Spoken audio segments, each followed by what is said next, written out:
Classic, and today I'm back with my latest video at the Classic Car Boot Sale in London. So I've been told there's going to be lots of classic cars there, so I'm going to show you guys around and hopefully pick up a few bargains. So tune in and we'll go for a walk around now.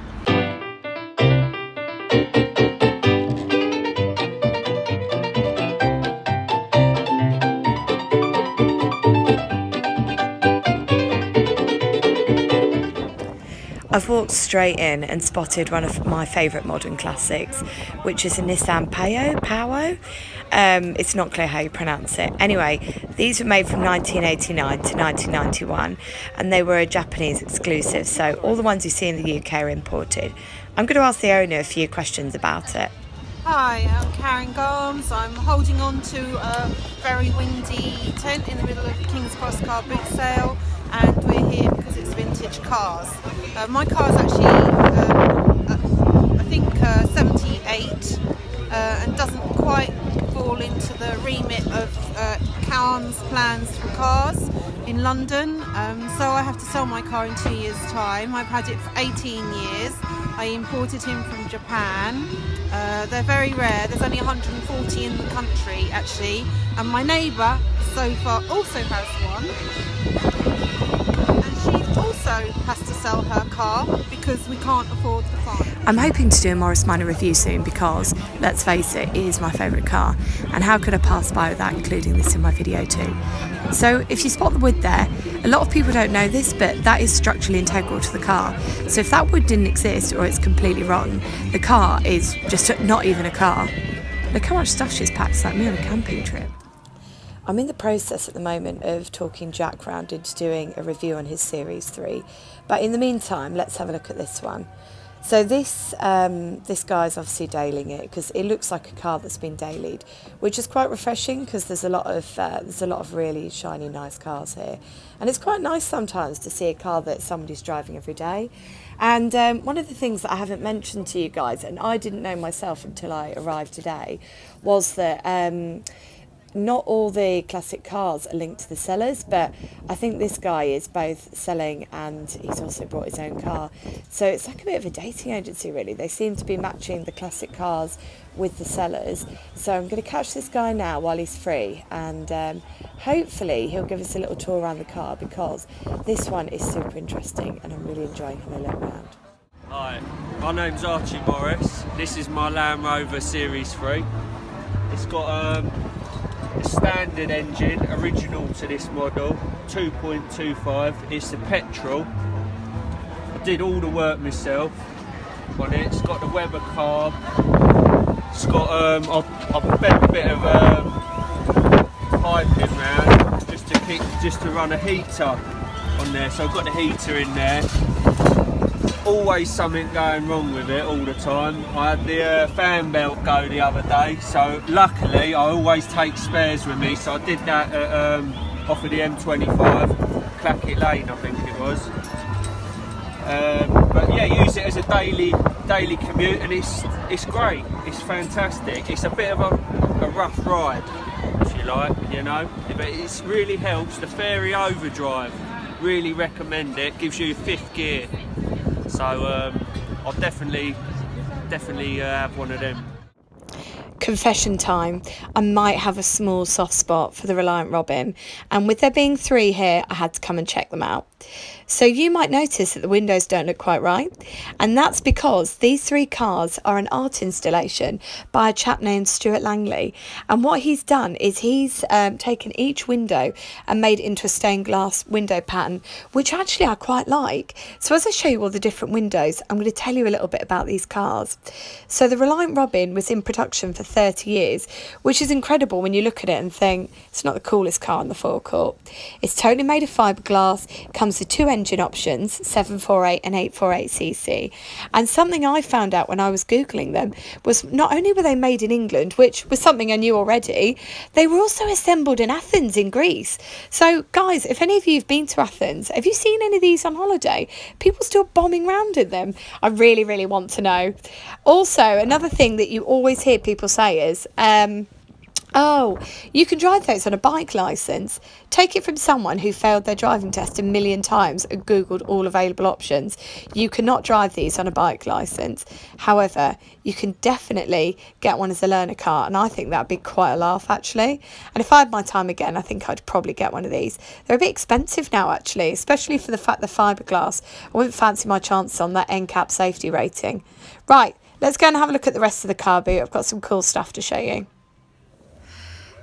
This was parked in just a random spot, but this is one of the great things about coming to this car boot, that you get to see different stuff. And this was something I'd never seen before, and it's probably because there were only 71 made. So it's called a Unipower, and they were made between 1966 and 1970. I've never actually seen one before, but it's just a shame the owner's not here, because actually I would have liked to have had a look inside as well. So these guys are doing something a little bit special, and I follow them on Instagram, so I've just gone and grabbed them to catch up with them. So let's see what they're doing. Hello, I'm Matthew from London Electric Cars, and this is a Series 2A that we've just finished converting. It's out on its first public road test to try out the cooling system that we just installed. It's an 18 kilowatt-hour car. It has about 90 horsepower from an HPVS AC50. It has 32 lithium phosphate Thunder Sky prismatic cells. Yeah, we're excited to have it here today at the Classic Car Boot Sale. Let me show you what's under the hood.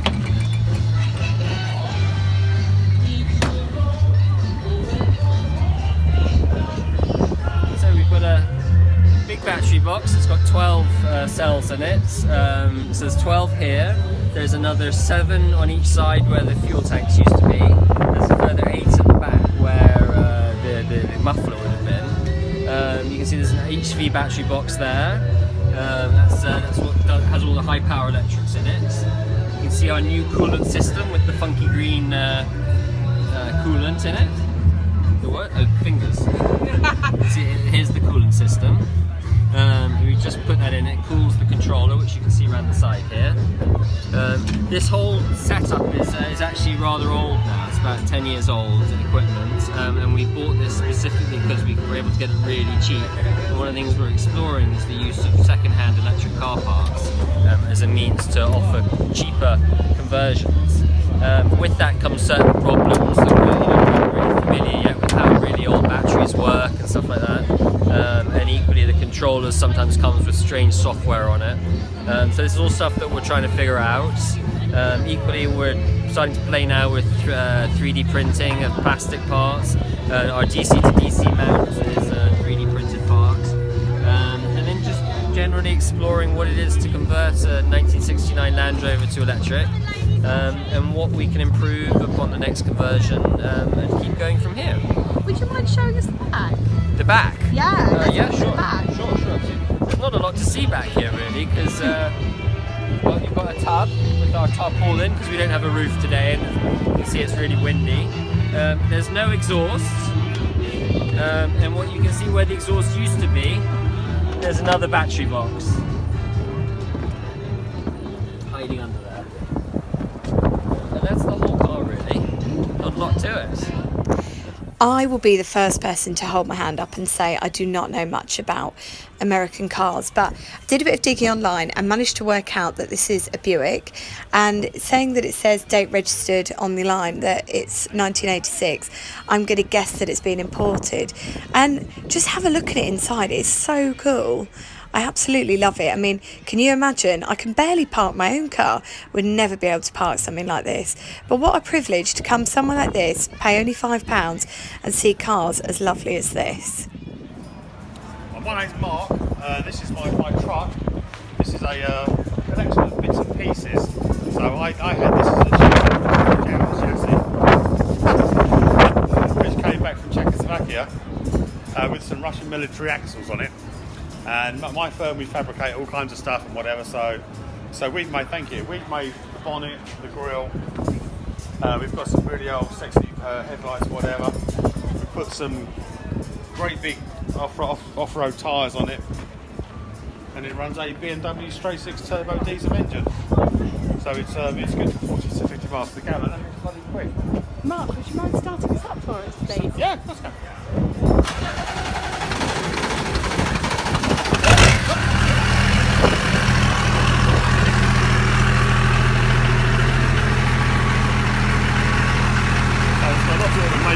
It's got lots of artwork in the roof, the bench, aluminium bench seats all last, the gear shift,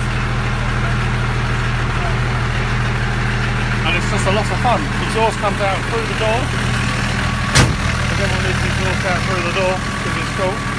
And this is because I'm an old punk rocker a long time ago, and the backs are all made by us, particularly good for carrying dogs around, and it's just one of the best fun things I've ever made.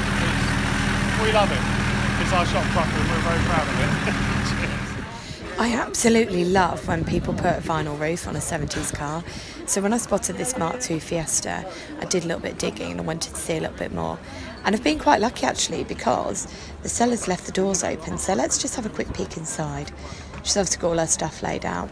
Now I'm hoping that she'll come on camera and have a little bit of a chat with us about the car, because judging by the way it all is and the way it's been laid out, I think she's had this for a little while. So let's have a catch up with her now. Hi, my name's Amanda. This is my Ford Escort Mark II 1980. I've had it for 18 years. I bought it because I had a Mini Mark I 1967, which only had 2 doors, and I had a baby, so I couldn't get the baby in the back. So I bought a 4-door car, and it's my only car that I've ever, well, that's since my Mini that I have, and I drive it every day, and it's lovely. I cannot believe how good this event has been.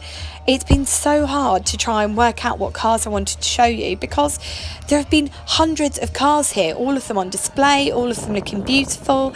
Some of the owners have been here as well, and it's been such a struggle working out what I wanted to show you, because I could have honestly filmed for hours and hours and hours and looked around all the stalls for hours, because this, I would honestly put my hand on my heart and say, this is the best value for money event I have been to in ages. I've seen more cars here that interest me and that I think are more kind of eye-catching and have more of a history than I did at the NEC Classic Car Show. And it costs God knows how much to get in there, whereas this is only a £5, and you get the added benefit that you can shop for stuff for the home, or in my case shop for loads of vintage clothing. And I'm really overwhelmed by how good this event was, and I wasn't expecting it at all, if I'm truly honest. I mean, you see all these events, and if you attend any classic car shows yourself, you'll know that you see these events hyped up online, and you turn up and you think, oh, is that it? Is that all I've paid to get into? And to be honest with you, I've been really impressed with this car boot. So if I'm completely transparent, I got put on the guest list for this event, but I was intending to attend anyway. It was completely on my radar, and I'm so glad that I've come. And the train was £50, but it was so worth it. So if you guys are looking for something different to do, the next one I believe is in October, and I can hand on my heart and say you will 100% enjoy it, because it's the best thing I've been to in months. Now I'm looking a bit windswept because the weather today in London has been absolutely insane, with nothing like we had last weekend. Anyway, it doesn't matter, because I've been to the Classic Car Boot Sale and it's been so much fun, and I really hope that you guys have enjoyed it too. Let me know in the comments box below which was your favourite car. Make sure you hit like if you've enjoyed the video, and don't forget to hit subscribe so you know when my videos upload every single Sunday. Until then, take care and drive safely.